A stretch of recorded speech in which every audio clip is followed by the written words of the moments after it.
Hello everybody and welcome to this process tutorial in Shapr3D in which I'm going to show you how easy it is to start with one very simple scan like this, analyzing it, creating all the necessary sketches, and then instead of making one model, actually creating 4 different variations of that design.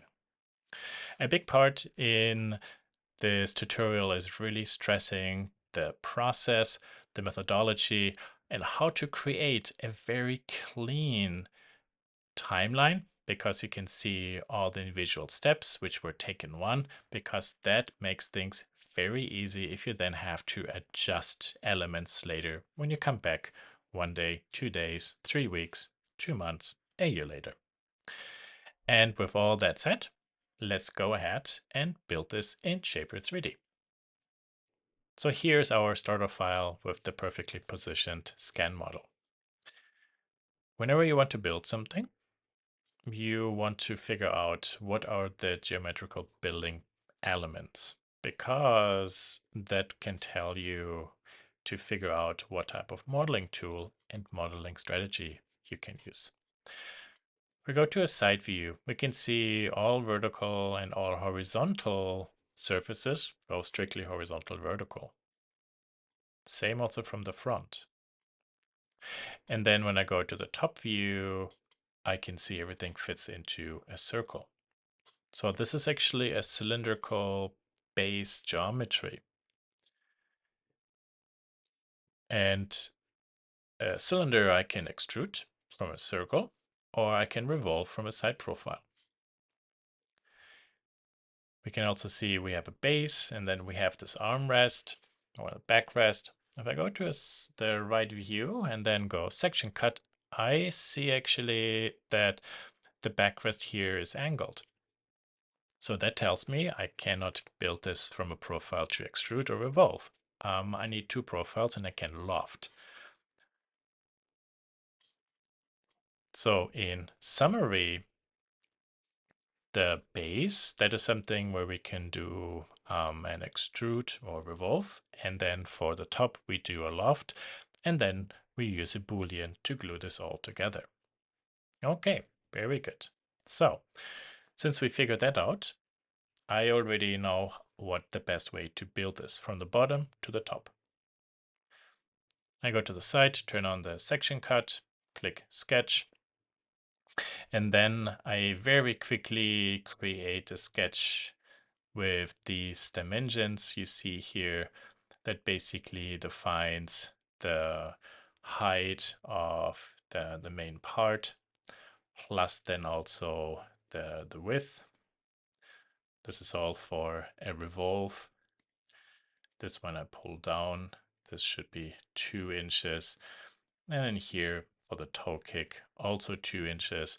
To make sure all these lines don't rotate, double click, select all, and horizontal vertical constraint. Beautiful. So in 3D view now, we can go ahead and build our revolve bodies. There we are. The seating pillow we ignore. We do this last. Actually, the more complicated thing is how do we do now this backrest? Here it's angled, and from the front you see the lines are more vertical. Okay. So I predict I can create a sketch on the top and then actually project this down on the base, and then we loft. I will go ahead and create actually a construction plane from the top of the cylinder and move this one up around 15 inches. So on this construction plane, think about this as a surface we can now draw on. I can add a new sketch. Into the sketch, I would like to project the proportion of our first revolved body. So I select project. You want to make sure that linked sketch is turned on. And I will select this edge. Click done. and then you should see a magenta line. This line cannot change, or I cannot change it. This only will change when, for example, such a sketch here changes. So if this would be 14, this will change the revolve body, and then no, this body we project up. So that's the way how this works. Let's go back to 18. Very good.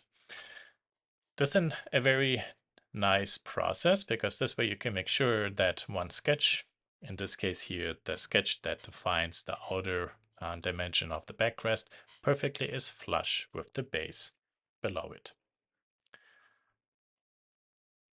Inside the sketch, we will create a new circle from the center. How big? Let's see. 28 is too big. Select the sketch. 26. Yeah, 26 seems fine. Let's go 26.5. Yeah, okay, very good. Perfect. If we go to a top view, we can also see that here these edges are actually at an angle. Okay, so check this out. It's a nifty drafting trick. I draw a triangle, the edge points are on a circle, and this line is my symmetry line. I make this construction, and then click horizontal constraint. And there, you see, this updates automatically. We can specify the angle, 155 degrees. Good. Beautiful. Okay, now we do actually have a profile for the outer or the top surface. We don't know yet where something will be on the ground. So I will go to the arc command and go to this corner, and then draw this one out. Press escape, and this one I can move around. And will probably be roughly here. So this edge is actually with the upholstery piece, but this surface is at an angle, so this edge might be there. Okay, very good. So what can we do actually with all this stuff now? I can select this, this, and this, and this. Actually, not this. So this arc and these two lines. Then go to project and project that now back onto that surface. Just as a sketch and linked. Okay. Beautiful. You see, this is a bigger surface. This is a smaller surface. There you see how they overlap. And now we can say loft. Zack. There we are.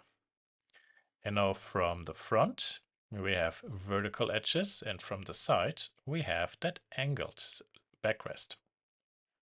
See, that's actually how easy that is. Okay. This was actually a pretty easy exercise. And now one of the common or beautiful parts about 3D modeling is also how once you start modeling, you can come up with different ideas. And we are going now to build actually a variation of this one at this stage yet. So before we add the upholstery in any type of details.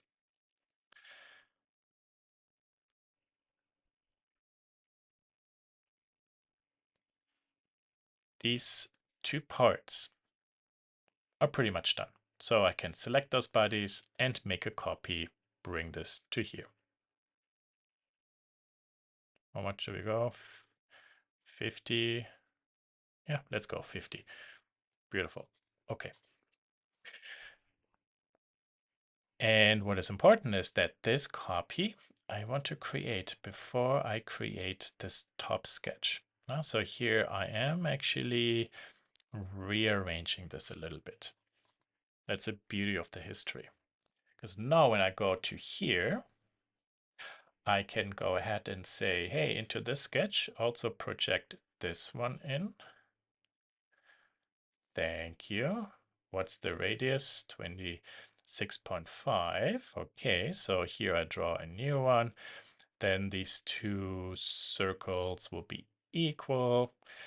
And then now I can do the same here. Click, click, click. There we are. And say horizontal, vertical there. And I can even make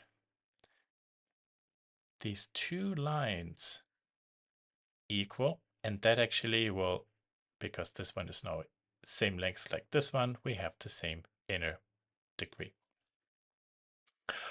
One idea is like, okay, so how does this look when I select this and I simply extrude this one straight down? No, you see. Ah, interesting. Okay. We could go ahead and say, okay, let's make one more copy. So go to here, I select all this, bring this over another 50.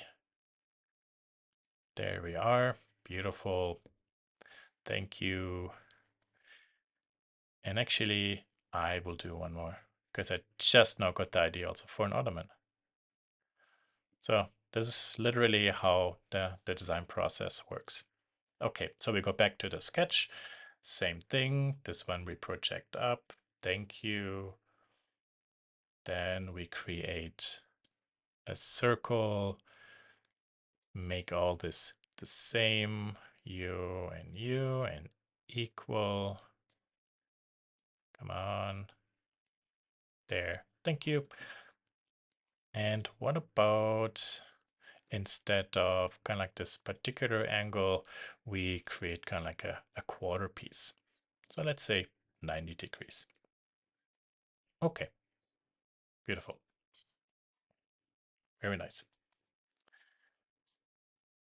Should we do this with 90 degree? Well, we can figure that out. So then this we bring down onto that surface.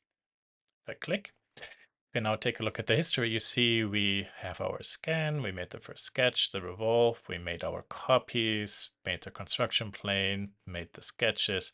So you see actually how everything beautifully updates. The really amazing thing is if I would go to the sketch and adjust things, all the pieces would adjust too. This is something you will, with time, start to master. Okay, all these elements now I can put into a folder, and let's say this folder I call simply sketches or sketch or however. So they're out of my way. And take a look at this now. This is actually quite interesting. A backrest that is angled, a backrest that is more vertical, and then something here that is the basically the uh, up up up vertical face inside the ottoman. And okay, don't laugh at me, but this actually again brought up the question, well, how would actually this other one design look like when I have the same slice, but I do a loft here? Okay, so the sketch, one more time, we bring this one up into this sketch. And then in the sketch, we continue editing. There we are, there and equal. Also here, we follow this idea of 90 degrees. Finding good designs very often is just a matter of being playful. And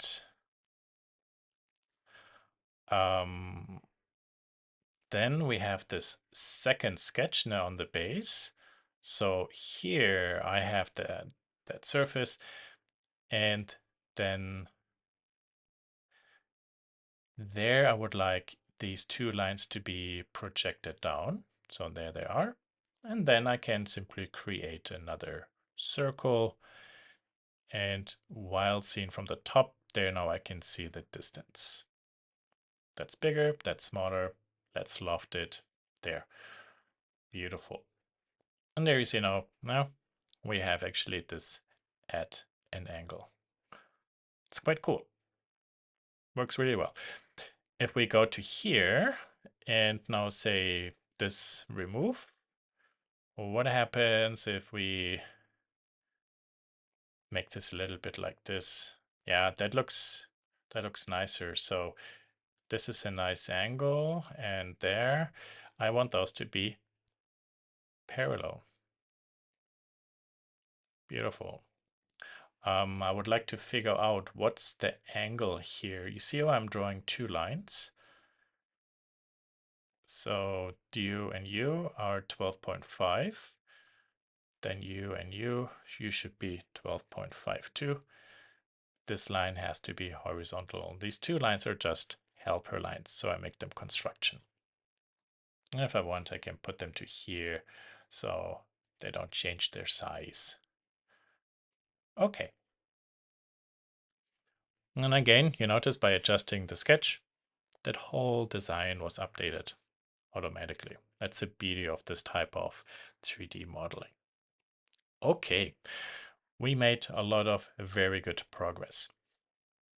Then I can select all the top pieces and the backrests and just join them together. That's one command, and it creates 4 individual new bodies. The bases are different, so we don't fuse them onto it. Beautiful. This is now the moment where we could think about the pillow where we sit on. And you see, because I have multiple objects, I just work on this all at the same time. Ooh, how much does this one go up? Let's say a new body. Yeah, let's say 5 inches. Okay, beautiful. We can see that this top face here or front face sticks out a little bit. So I will select these vertical faces and then just push this by how much? Oh, half an inch. Not too much. Okay, very good. Sweet. Look at how easy it was to create like a nice variation of the same design, and then we made via very simplistic variations different copies. Good. So now we can think about how do we round everything. I really would like these inner edges, unlike the existing design, to be softer and bigger. So I select those edges first, and then I round this. Let's say 2. Okay. Because then later I can select this and round it. Then now there we have this. So okay, so now I can select all those edges here. Let's see, will that work? So we go with 1. Yeah, okay. And then these actually will be smaller edges. My pillows, okay, all those I want to hide for the second. How I'm actually rounding the edges is really a matter of preference, no? So this is really where you can be creative. There we select all those. Those can be, let's say, 0.5. Very good. And then I can select all those. And I think when we go 0.5, that should all work out everywhere. Yeah, it does. Okay, beautiful. Actually, here, let's go to edit, and we also add with shift the clicking onto these lower edges. Cool. Okay. Now, this is our first, second. So we could go ahead and say, what about we make this 3? Does this fit? Yes, it fits. Oh, there's actually a problem here. So edit edges. Okay, you're good. And then we have this one. there actually it got a little bit confused. That can help. You see, sometimes you fix this by adding some more edges to it. Maybe a 0.2 to make this bigger. Very good. That works. Yeah, there is an arrow. All okay.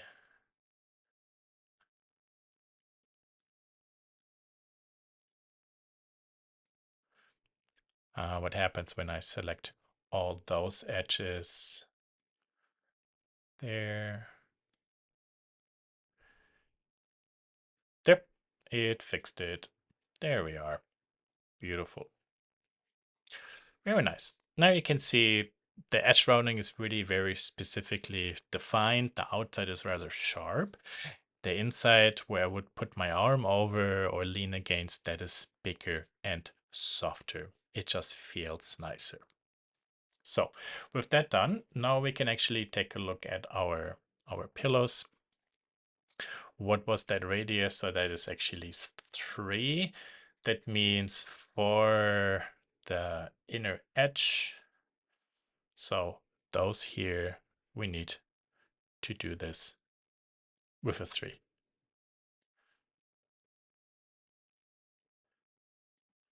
One more. There we are. And 3. Enter. Thank you. Beautiful. And then we can select the rest.